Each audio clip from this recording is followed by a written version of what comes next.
We're back in caucus from our executive session. It's our Thursday, November 12th caucus of the Albany Common Council.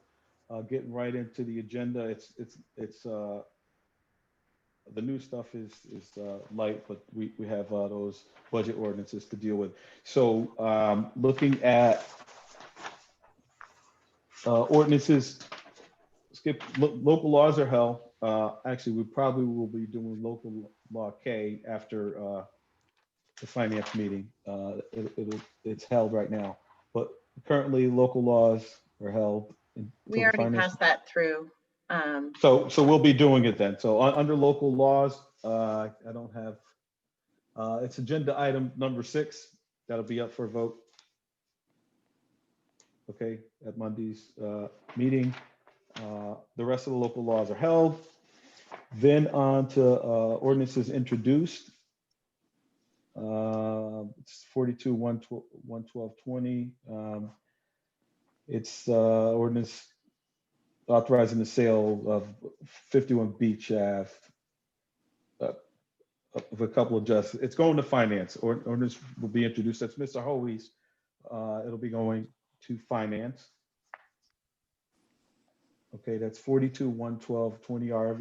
You can see where I'm at, right? You guys all have the agenda? Okay, all right. Going to finance. And within, that's it for the ordinances introduced. Under ordinances held, there are a number of them that are on the active calendar. At this point, have we gotten through all of them, Ginny?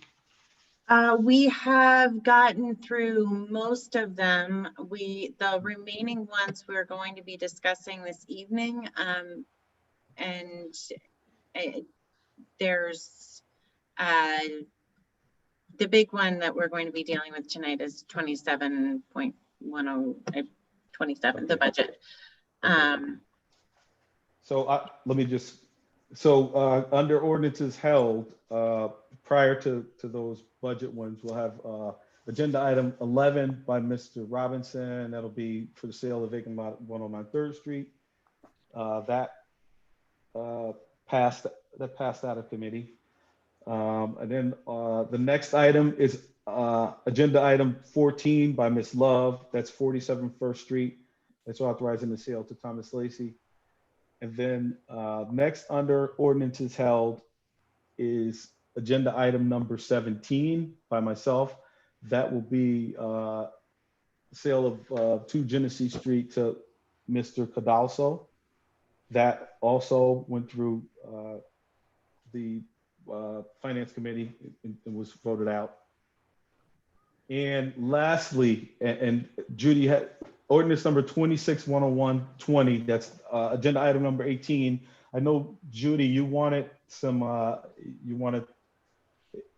you allowed it to pass, but you wanted more information on whether or not we were getting the fair market value, basically, of the property. We weren't even told what it was. Value. Okay. Here. Okay.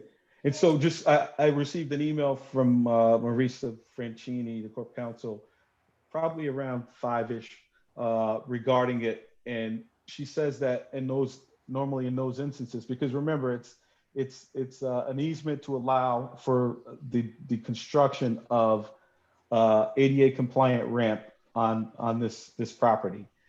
She said in most instances, they normally don't charge for those, and actually asked me if I wanted to negotiate with the business to try to come up with a value.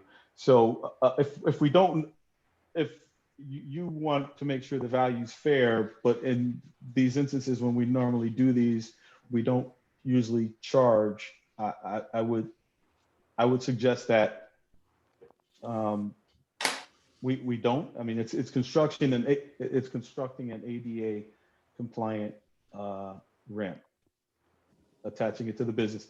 And Brett, if you want to chime in, you can, or JR, you all can.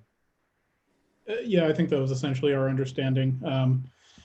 Again, I think in the agreement itself for the easement between the city and the property owner, I think it's listed as $1, just so there's, you know, an in-kind transfer there. But again, I think, as Kelly said, the usual practice, especially in this situation where it's a small business looking for an upgrade to their property and to bring their property into ADA compliance, I think it's usually a nominal amount.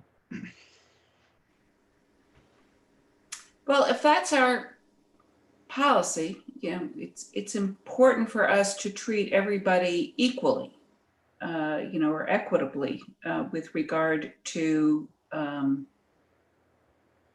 transferring an asset or whatever our policies are with regard to different things.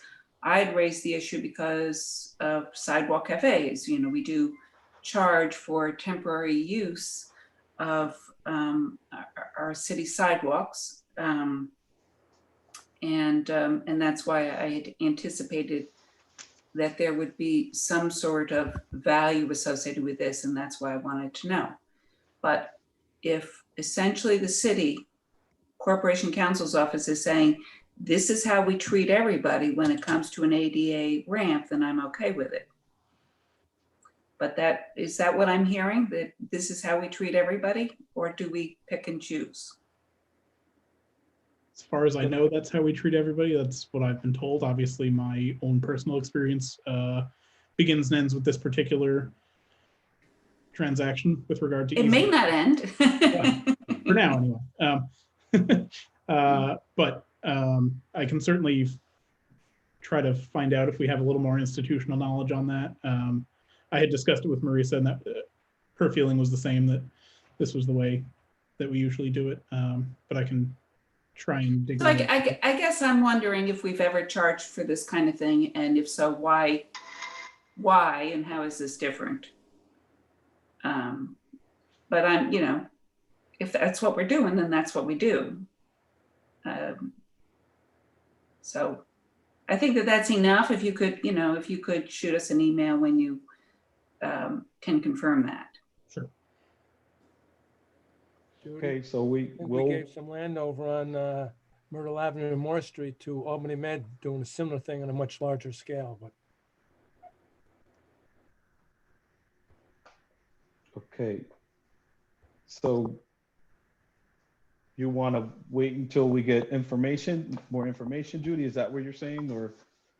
I'm assuming that we're going to have information by Monday, and go ahead and move forward. And I might be the only person that has an issue. You know, if nobody else cares, that's okay to move forward. You don't have to wait for me. Yeah, and it's not a matter of not caring. I mean, it's just look at the circumstance. And again, I understand, you know, equity and doing things the same throughout and being fair to everyone, which in the past hasn't always happened, not necessarily with this administration, but previous administrations. Mr. Conti. Generally, I don't think we charge for easements. They're just kind of minor, unless it's something really significant, but I think typically we don't, in my experience. But And the only other one I found immediately in my search of our records, I know when I was drafting this particular ordinance was, excuse me, it's an ordinance. When I was drafting this ordinance, was the one that Mr. Igo referred to, granting some property to Albany Med, and I believe we did not charge, or we charged a very nominal fee in that case. Okay, thank you, Mr. Williams. Thank you. Okay, so the plan is to move it. If you can get further information for us, that would be great. Okay, so then after that, we have the finance ordinances, which Jenny, did you want to say any more about them or just move on? I'd like to move on because we're over an hour late for our finance committee meeting. So, okay. All right. And so after that, after the finance ones, the rest of the ordinances are held and on to resolutions introduced. There are a number and they're all it's 104, 11220 through 109, 11220. They will be going to the planning Committee for review. It's Richard Berkeley, Serena Joyce White, Martin Daly, Raja Rice Gill, Paige Barnum, and Jeff Quain. There's maybe one appointment and the rest are reappointments to the BZA. And with that, that's it. The rest of the resolutions on the. Richard has his hand. Go ahead, Richard. Thanks. I have significant concerns with these. I think there are 3 reappointments and 3 new members. And this is going to be a hell of a planning committee meeting to try to do these all 6, which is not the way you're supposed to do it. Still concerned about the staggering. We're appointing or reappointing some members to terms that end on 2020. Were there appointment letters that were filed with the clerk simply for 2020, or were they for 2020 plus an additional term that would take it through 2023?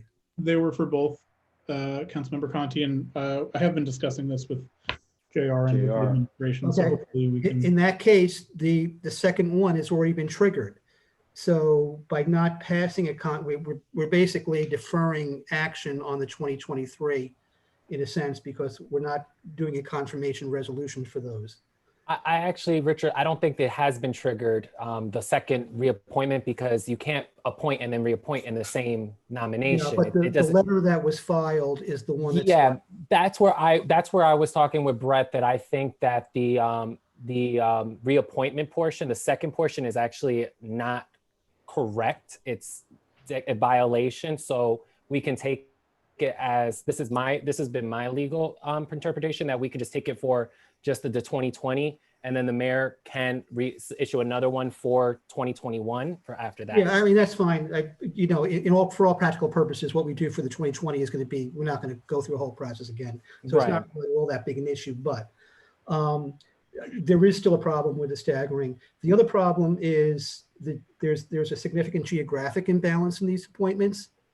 If we do these, of the 7 members that will then sit on the BZA, 4 of them will come from the Center Square Hudson Park neighborhood.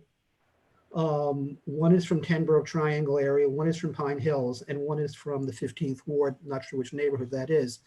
But there is when we try to create some geographic balance and representation, there is really a significant imbalance there targeted toward my area. The other issue, in which I really feel strongly about, is, and this is an opportunity right now because we have 3 vacancies, is the idea of doing what we're allowed to do under the general city law. And actually, the general city law envisions zoning boards of being 3 to 5 members. Our board right now is grandfathered in until we decide to bring it into compliance with the provisions of the general city law. You reduce a zoning board to be in compliance through vacancies. So as you don't toss any incumbent off, but as positions become vacant, then you come into compliance with the provisions of the general city law. We're in a unique opportunity right now to be able to do that. And I really think we should have more of a serious discussion and consideration of reducing the BZA, which has significantly less responsibility now under the USDO than it did before. A lot of that's been moved over to the planning board. 80% is over the planning board now. Rather than continuing this large 7-member board, which is not consistent with the general city law, we should really look at going in the other direction. So that is something that, depending on how we come up with the decision, the consideration of this, how I vote on some of these nominations may also reflect, my feelings about the importance of trying to look at reducing the size of the zoning board. So those are the concerns I have. I want to put them on the table so everybody understands them. It's geographic imbalance, the need to really reduce the size, and there's still a staggering issue here for one of the appointees. I don't know if we're going to have really adequate discussion of that within the planning committee, because I think that is going to be focused on interviewing these candidates as opposed to having that broader policy discussion. Richard? Wasn't Yeah, I getting just have a quorum question. with the BZA a problem? Sorry, Joe? I said, wasn't it a problem getting a quorum with BZA, and that's why I went It up to doesn't make a 7 difference member? if you reduce the size, you're gonna have the same, Requirement shrinks. you're Yeah. still gonna have the same quorum issue. Uh, 4 is a quorum out of 7, 3 is a quorum out of 5. The planning board's 5. Okay, thanks. Mr. Anani, go ahead. Yeah, I just want to respond to the council members' sentiment as it relates to having a busy day for. I'm just curious. Can you just tell me who's members of the planning committee by any chance? Of the planning. Are you there? I mean, I don't have it right in front of I me. don't know if Michelle or You have it Joe up? has the list. Okay, no, I'm just curious. Do members of the planning committee believe that it's too much to review and support those recommendations? I'm just curious for the individuals who are actually on that committee. Do they believe that it's too much The of meetings a are- load? I'm saying they can't do it. It'll be a long meeting, but I'm just saying, Lusu. No, I'm just curious about the people who are actually appointed to that committee. I was just curious. Okay. All right. Okay. So And thank you. just Yeah. the next thing, I would like to talk a little bit about the diversity. The council member made a point about geography and balance, but I also want to say that there is diversity as relates to women being on that committee. There's people of color that are on that committee. We have Serena White, we have Regia, we also have Richard Berkeley. All these individuals are well accomplished. Their resume speaks for themselves. So I don't have a problem voting and supporting these appointments. I believe that they represent the best of what Albany has to offer. They understand zoning laws, they understand zoning, and I believe that they represent the diversity, the rich diversity that exists here in the city of Albany. So I just want to share that out there. Yeah, I mean, did I say anything about any of the individual members? No, I'm saying for me. I'm saying for me. About the individual members. I was saying specifically for me. I They support. do represent the diversity of my ward because 4 Okay. from my area. Thank you. Thank you. Thank you both. I get for 4. There's that. only 1 from Pine Hills. So That is so fine yeah, with me. I support the one in Pine Hills. and just so Let's not we be did parochial. in our leadership meeting, we did talk about the staggering, and we did talk, have conversations about issues with those appointments. So we're trying to sort through it. All right. So with that being said, rest of the resolutions are held. Motion to adjourn the caucus to get to finance. Can I just raise one more point? With the, so all the budget items that are on the calendar, are they all going to come up for a vote then? Or are we going to discuss those in finance? We're going to, I mean, the ones that have not yet passed through the committee, we're going to discuss in the finance committee meeting. Okay, all right.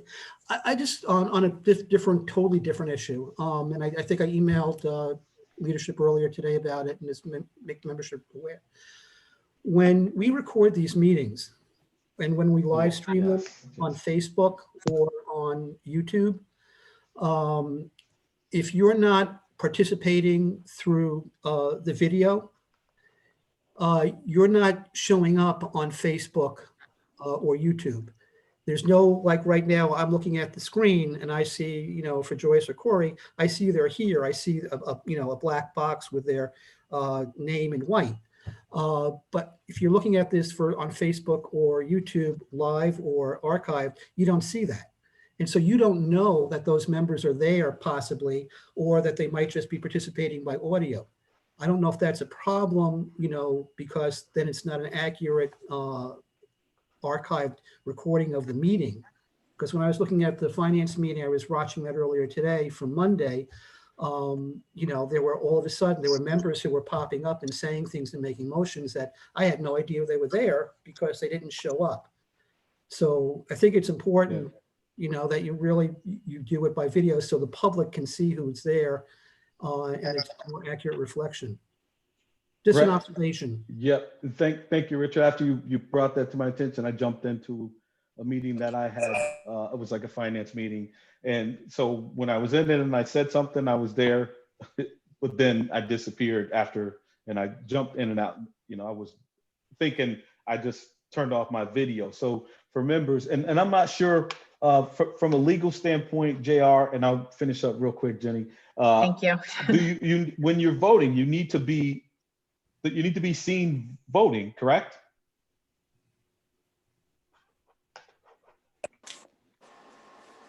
Is JR, there you're muted. any way that we can talk about this more on Monday? We're Okay, now that's an hour. fine. That's Not fine. that this isn't important, but we have a lot of staff that was going to be on this call and they've been waiting for.